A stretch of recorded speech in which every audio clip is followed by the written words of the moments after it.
My wife cheated behind my back with her friend's help, so I exposed their girls' weekend from hell. My name is Jerry Adams, and until recently I was very content with my life. I've been married to Betsy for about 28 years. We're both 55 years old and have a granddaughter, Amy, who's married to Jim, a nice guy.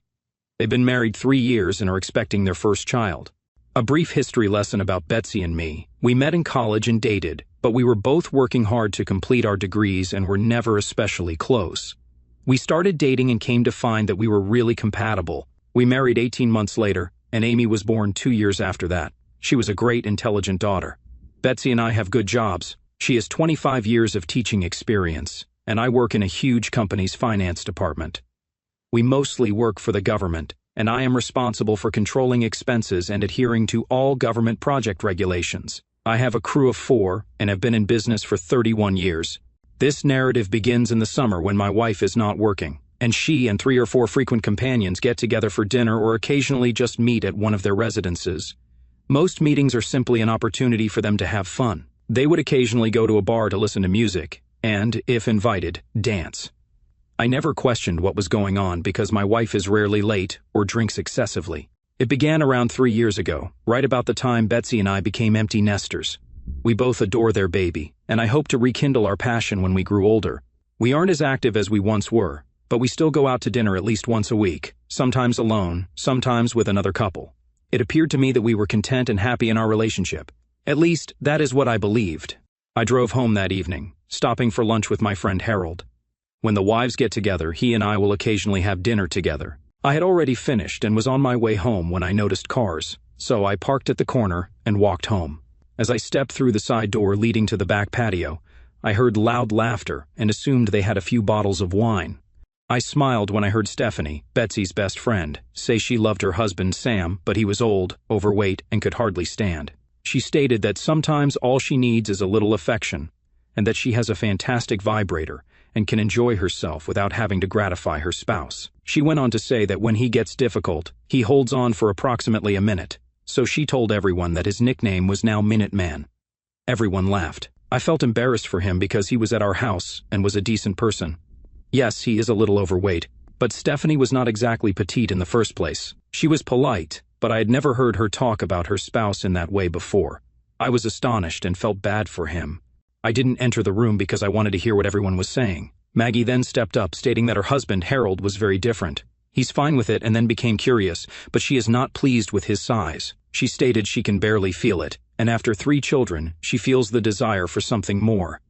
Everyone chuckled and wondered how large it was. She claimed it was around 4 inches. Then Stephanie answered, "No. How hard and large is he?" Maggie giggled and stated, "It's hard. We should call him Teeny Weeny." Stephanie said everyone exploded, and she told Maggie she could use a vibrator whenever she wanted. She went on to say, "Will he be able to find this little thing when the call comes?" I stood there, surprised that all the women were so open about their spouses. Harold is a dear friend, and I felt terrible for him while they laughed. I was relieved that my wife was silent. At the very least, I had a wife who was respectful. Then came Erica's turn. I barely knew her husband, Allie, but he seemed pleasant to me. She said that she was going through menopause and was not interested. However, her spouse was still horny. As a result, he would sometimes plead in front of her just to please himself, and she assisted him with this. She claimed she enjoyed making him act like a teenager and laughed at him when he became excited and tormented. When he did, she dubbed him the Blue Barrel Boy. All the women laughed, and I heard my wife laugh. It was her turn. "Okay, ladies, admit it. We're all married to older men who are fairly sad," Stephanie said. "Betty, what should we call Jerry? What is his nickname?" I was dead silent and waited to hear. She laughed and replied, "I think a pillar sounds good." Everyone laughed. I was stunned. Throughout the years, my wife has never said anything like that to me. I never forced myself on her, and when she was tired, I would leave her alone and simply kiss her. I never remember being intrusive. Has she just said that, or is this true? I recall that when we weren't together, it was just once every 2 weeks or so, especially while she was going through menopause. I've never heard her complain about me. I just stood there with my heart pumping. I was angry, hurt, and had no idea what to do. Then Stephanie, the apparent ringleader, remarked, "We girls are bad too. We should start coming to this new club and inviting some young males to dance with us. If our guys aren't doing it for us, we can at least allow the guys at the club some leeway." The others chuckled and agreed it was a fantastic idea. Now I was curious about what was going on in the bar. Betsy rarely came home intoxicated or enthusiastic. She usually took a brief shower before going to bed. Most of the time, I was still awake. One day, I asked how she was doing, whether she was dancing or not, and if she was a good dancer. She chuckled and replied, "I have something better at home."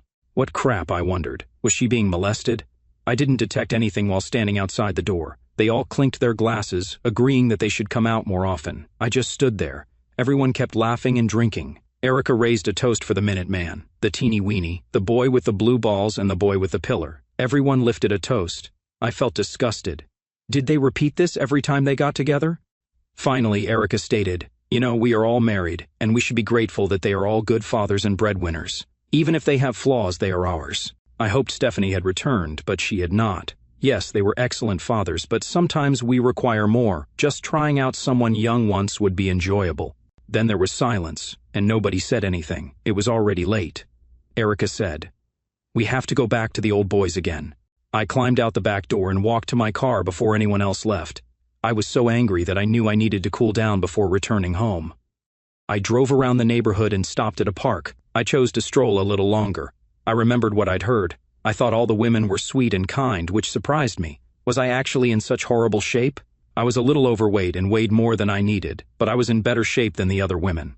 I wasn't handsome, but neither was I a hunk. They were all a little hefty, and while they were pretty, I wasn't expecting to see so many young males after them. I wondered if I should tell my spouse what I heard. Should I sneak out and observe when they next go to the bar? The more I thought about it, the more I realized I adored Betsy, but the level of contempt I heard tonight infuriated and pained me. Is she so naive as to believe it doesn't hurt? How would she react if I spoke hurtful things about her to her friends' husbands? It was nearly dark when I went home. When I pulled into the driveway, everyone had already gone. I walked through the back door and into the kitchen. Betsy was finishing her cleaning. When I walked in, she turned around and said, "Hi, dear. How was your day?" I glanced at her as if I didn't recognize the woman. I wanted to reprimand her, but I remained there silently. "Honey, what happened? You seem unhappy." "I just had a rough day, and I'm quite exhausted." "I assumed you were going to supper with Harold. What happened?" "Harold is fine. I've just had an awful day. My head is throbbing. I believe I'll take a shower, read a little, and then retire to bed." Betsy raced to me and hugged me. I stood limp and exhausted. She kissed my cheek. I pulled back and went away. "Do you need anything? How can I help?" "No, I am okay. Just so exhausted." I showered and jumped into bed. She looked into our bedroom while reading. "Please let me know if there is anything I can do to help. I love you." I just nodded. I took a few sleeping tablets and eventually fell asleep. I recall Betsy creeping up to embrace me, but I pretended to be sleeping. She rolled over and fell asleep. On Saturday morning, I awoke early and decided to ride my bike. Betsy was sleeping, so I walked outside and planned to ride for approximately an hour. I normally rode for 30 minutes, which was plenty to keep me going, but now I decided I wanted to start working on my endurance. When I returned, Betsy was already eating breakfast. I was sweating and returned to the shower. "Jerry, I will prepare you breakfast. What do you want?" "I'm going shopping with Amy for pregnancy clothes."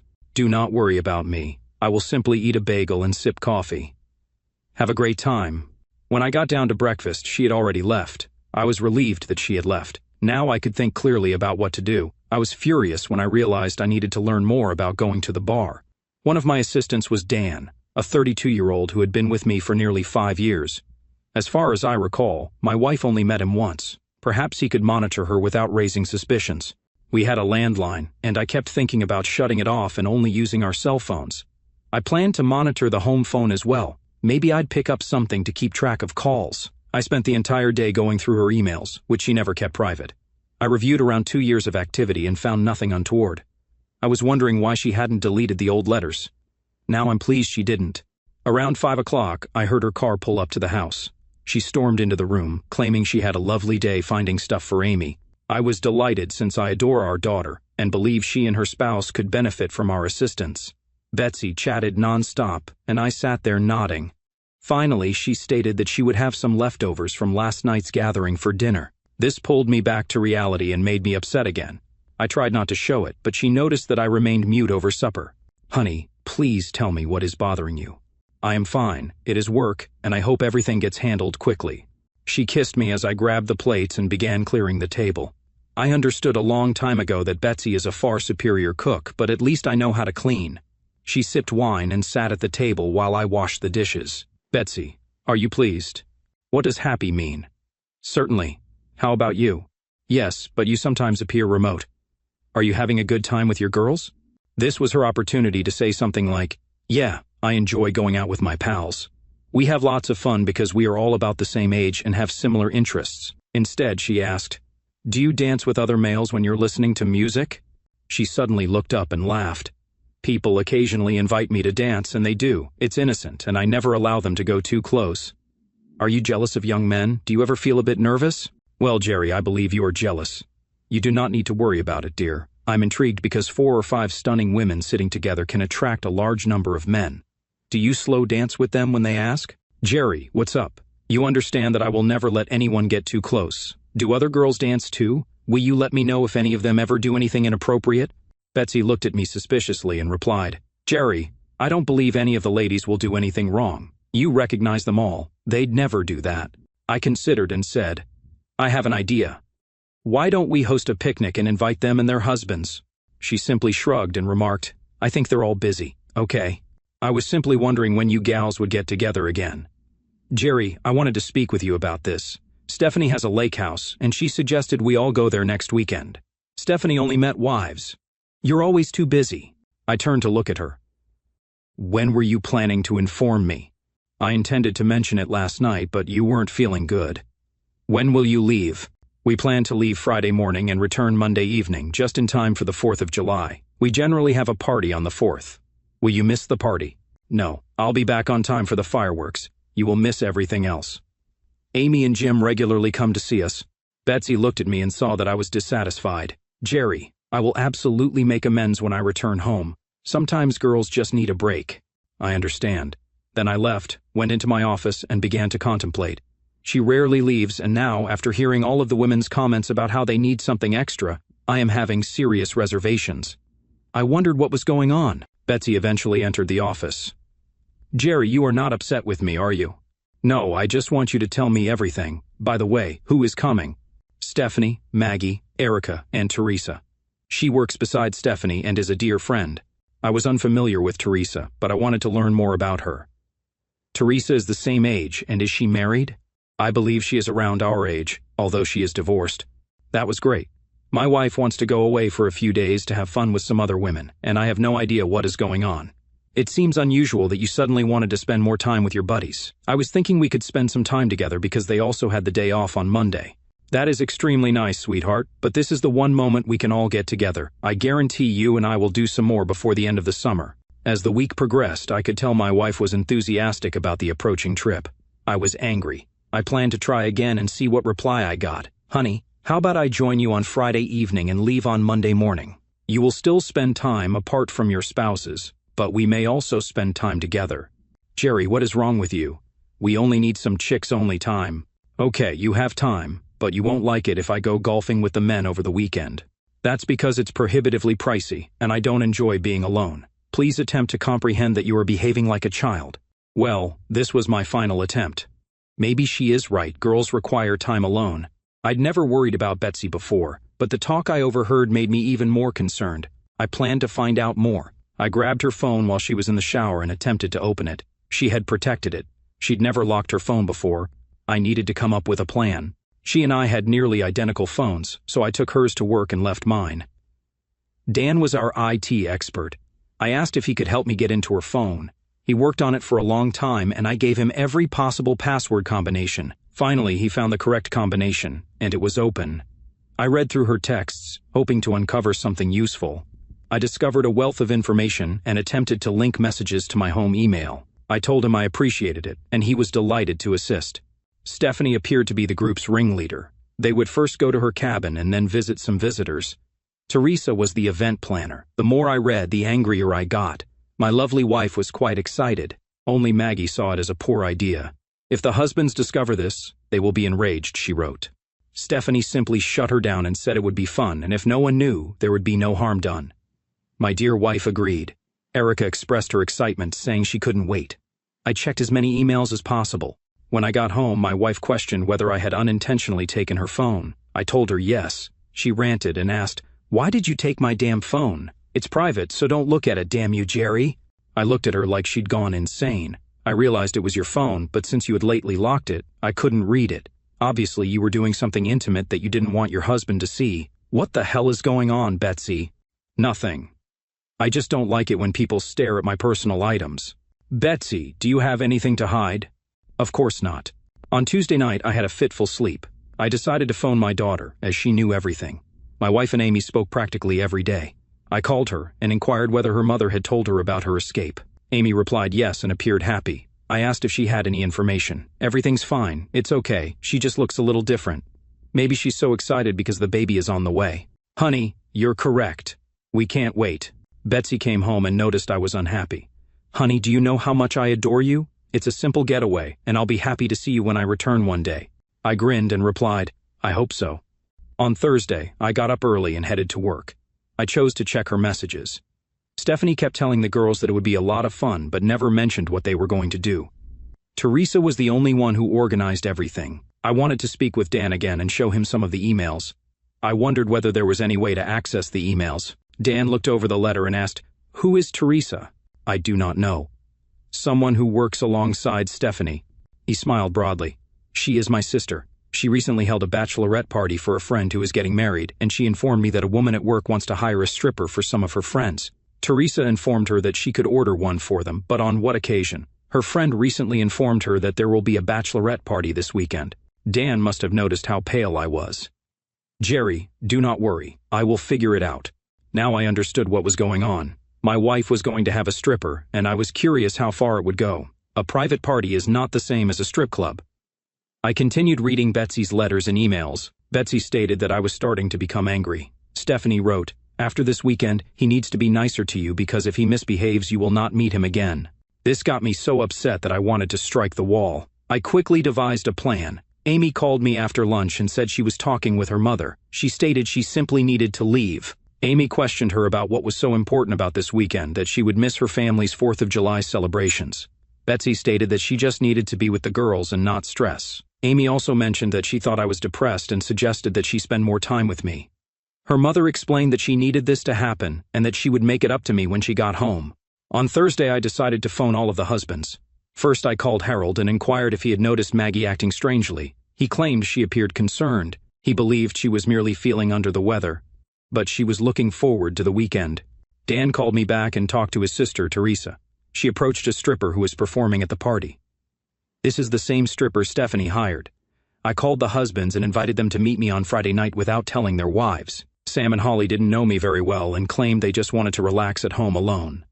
Then I told them that men might want to know more about what their spouses were about to do. It was quite significant for the marriage. Everyone finally came to an agreement. I also advised them to sneak a look into their wives' emails or messages to see what they were doing. They claimed they couldn't get into cell phones. Friday morning, I awoke at 5:30. Betsy was asleep, so I went to check her suitcase to see what she had packed. I found nothing remarkable. I continued checking her email messages. Stephanie expressed her desire to see what Teresa had done, but she refused to tell the others. Betsy was meant to depart at 8. They wanted to go early, even though the trip only took around 2 hours. Why not go in the sun as soon as possible? I took the day off, but she was unaware of it. I was eating breakfast when I finally heard the shower. I normally leave around 8:30. I decided to depart early and leave a note explaining that I had an early appointment. Dear Betsy, I hope you have a wonderful time with your friends. I know you're miserable, and I believe the reason is that you've cut yourself off from me. I apologize that I no longer make you happy, but I would like you to stay here so that we can reconnect. I've been feeling very melancholy recently, and I wanted to be near you because you always made me feel special. I've loved you for more than 28 years. I wish you nothing but happiness in the future. When Stephanie texted that she would pick her up at 8 o'clock, your beloved husband, Jerry, became concerned. Betsy wrote back, Stephanie, there is something wrong with Jerry. I'm worried I won't be able to go until I speak to him. Betsy, for God's sake, he's a big kid, and he's probably upset about being left alone for the weekend. I bet the pillar is simply moving. Damn, Stephanie, this is not funny, and I'm wondering if he suspects something. I've been treating him horribly recently. I need to contact him. Okay. I'll call Harold to see what he can find. He also departed early in the morning. The women communicated and discovered it was impossible to contact all of their husbands. Stephanie texted everyone and told them to get ready. We are all heading away for the weekend. No excuses. The men will be all right. I worked on the plan for several days. Now it was up to the guys. Perhaps they were genuinely elderly, overweight, lusty, and lazy, as their wives claimed.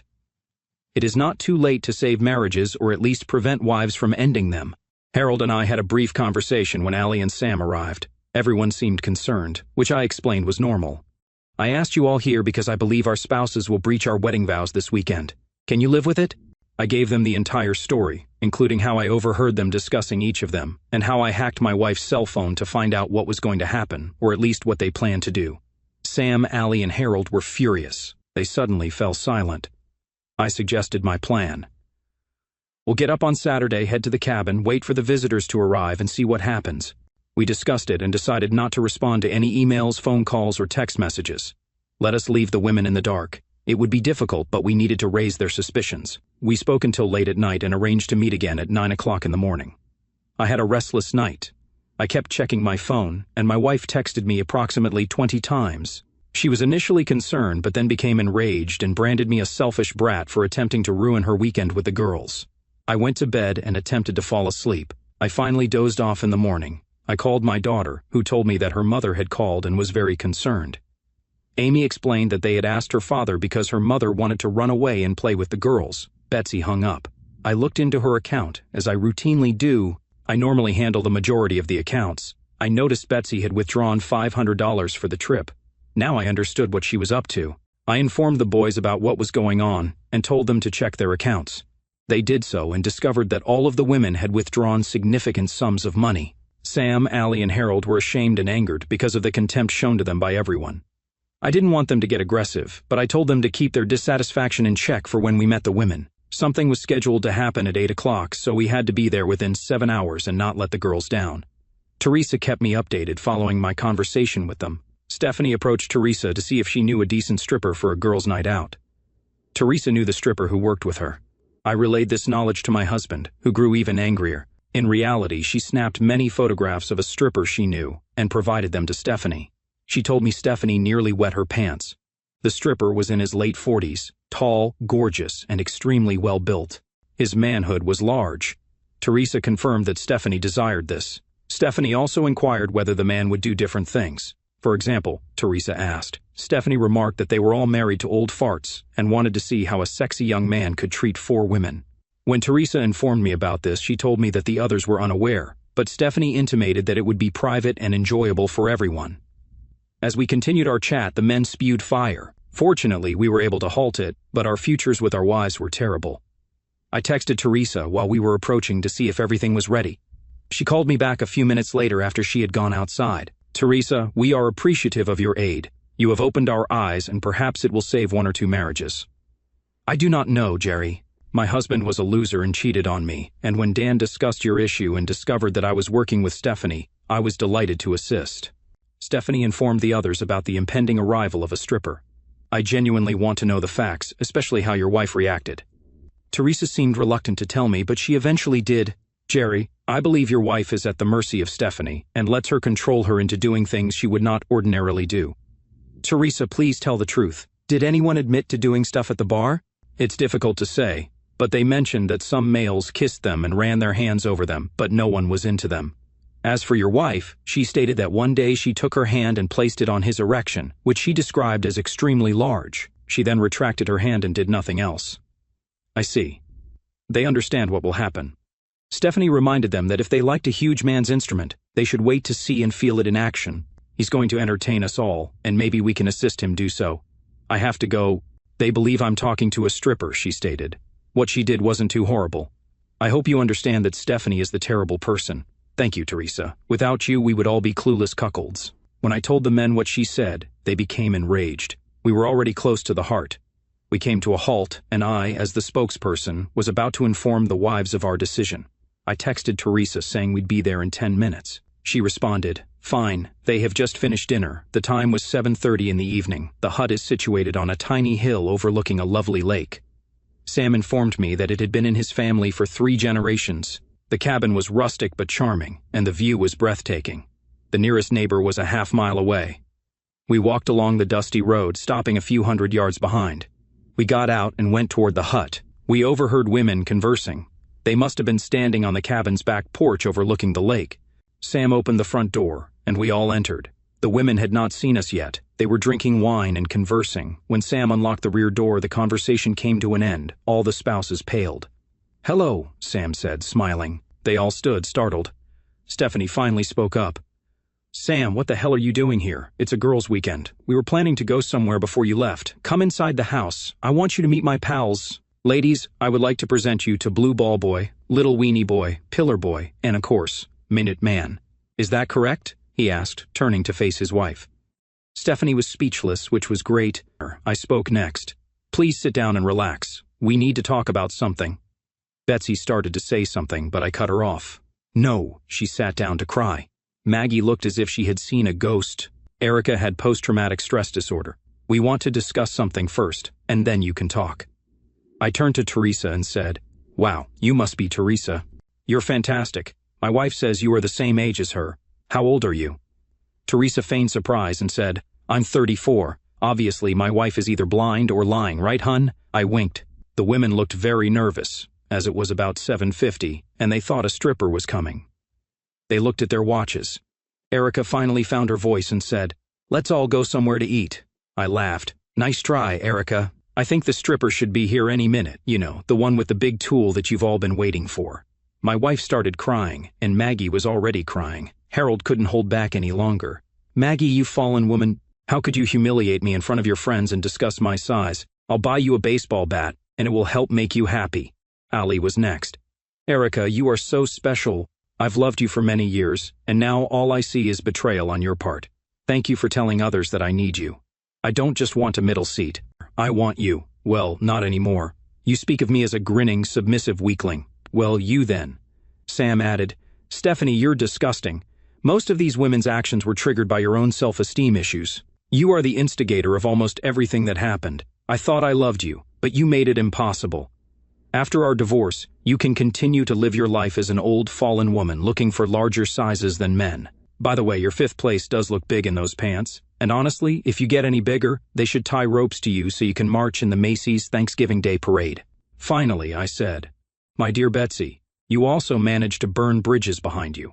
You lied and deliberately hurt me for fun. You will find me so disgusting when I have a pillar in the future because you will never see, feel, or touch it. I'm sorry that I loved you for 28 years and found you attractive. Maybe you'll go back to the bar and feel some guy's pillars. Apparently you like it. By the way, there won't be a stripper. We stopped that as soon as we found out about it. Don't worry about how we found out, but we did. Honey, I hope that the $500 you took out of our account you can use to find somewhere else to live, or you can go and look for a stripper. Well, I've had enough. Happy life." The ladies followed us out into the street and tried to explain something, but I heard nothing.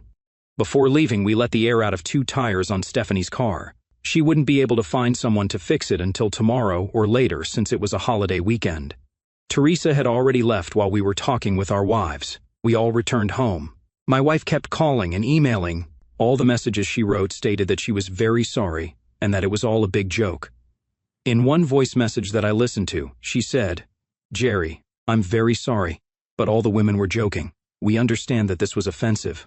I would never have it in with anyone else. It was purely entertainment, and I was wrong for not telling you about it in advance. I love you very much, and I can never replace you." I didn't answer. I went to my daughter Amy's house and had a nice picnic with them. I told her that her mother hired a stripper for their entertainment, and I don't trust her. She was upset and shocked that her mother did this. When her mother called her, she asked, "Did you like the stripper?" Her mother said it was a joke and that she should never talk about it. Our wonderful wives were able to return home on July 4th. I'd already met Amy and Jim. Finally, Betsy joined us. "Jerry, Amy, and Jim, I'm so sorry for what I did, and I want you to know that I love you very much and will do everything in my power to make it better for us." Amy told her mom, "I'm very disappointed, and I can't believe you think this is acceptable. I haven't seen a stripper since I was in college." "Really?" Jim said.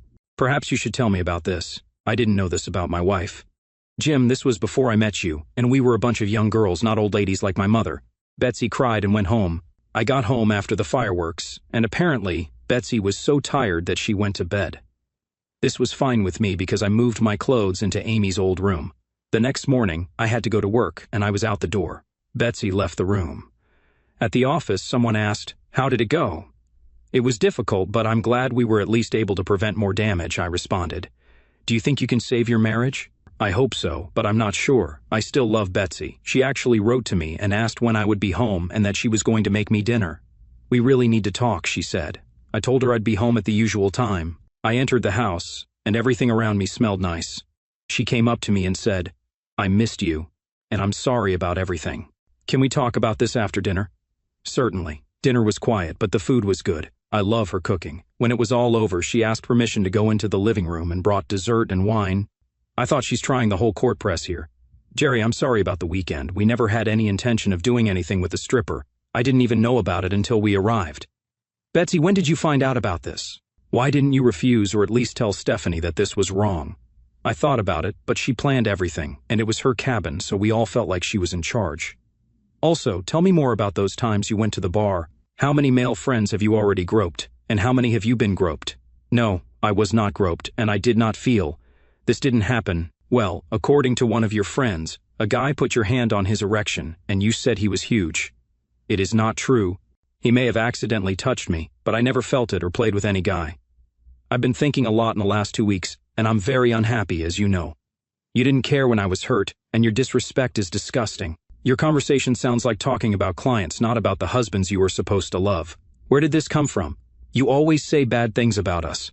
Honey, this is girl talk, and we just see different things, and most of them are embellished. I know it sounded rude, but we were drinking and being stupid. How would you feel if we husbands talked about personal things and laughed? If any of you women were called fat, you'd be furious, and you know it. This was unacceptable and disrespectful. I'm so sorry, Jerry. It was wrong, and we shouldn't have done this. We're planning a girls' weekend. I really don't know why Stephanie wanted to do this. I know why. She doesn't respect your husband, and she convinced you all to do the same. Jerry, it's not true. I've never loved anyone as much as you. Please, I promise to make amends, and I will do so. Nobody means more to me than you. Okay, we'll see, but first, you have to prove it to me. I moved all my things into Amy's old room. It's still quite cozy. I want you to see a psychologist besides my pillow. I won't bother you. I just didn't think our marriage was so bad, and you were so unhappy. I love you, and I wonder where you lost respect for me. You make me seem like a lustful man, rude and disgusting. Am I really that bad? Honey, I love you, and you're not disgusting. I made a stupid mistake and took you for granted. I was mistaken. I don't think I need counseling. Let's put it this way. You let Stephanie tell you what to do, and I worry about her influence on all you women. This is why I think counseling is necessary. She was shocked and said she would do what I wanted. I could tell she didn't agree with me, but I felt like she needed it. I told her I would go with her if it would help, but she needed to find someone to help her. All the husbands decided that the women were right about one thing: we needed to get in shape. We went to the gym and worked on ourselves relentlessly. I gained strength and felt better. My daughter thought I was handsome now, as if this really matters to a 56-year-old man. I thought this is the situation. 2 marriages are in the counseling stage and 1 is almost finished. Stephanie and Sam are about to get divorced. Stephanie left and went to live with her sister in another state. Sam was a little sad, but he started dating a little. Nobody cared about Stephanie. Erica and Ali have had counseling and are trying to get back to where they were before the intervention. Erica is more worried about her husband, and Ali has become more assertive. He wants to be damn sure that no one thinks he's submissive. I think they will succeed. Maggie and Harold, well, she was the only one who thought that what they were planning would be a problem. She tells everyone how much her husband means to her. She lets everyone know that he really is the hottest lover since Casanova. I think my best friend Harold got over his embarrassment. This, of course, leaves me. We still live in the same house, and Betsy is still in counseling. Technically, we are married, but I have a new love in my life, my beautiful granddaughter, Brittany. At times, Betsy does seem remorseful, but who knows? Amy wants me to give her mother a second chance. Betsy and I have started to have some intimacy. The intimacy is okay, but I want to feel the passion again. She tells me that she really needs me and loves me, but time will tell. I'm starting to feel better about myself, and some of the ladies I meet at the gym seem to be a little more interested in me after I told them my story. Wait and see. Thank you for spending the time to hear today's story. If you enjoyed this essay, please like it and subscribe if you haven't already. If you have a tale to share regarding your or someone else's circumstance, please do not hesitate to contact me. Take care.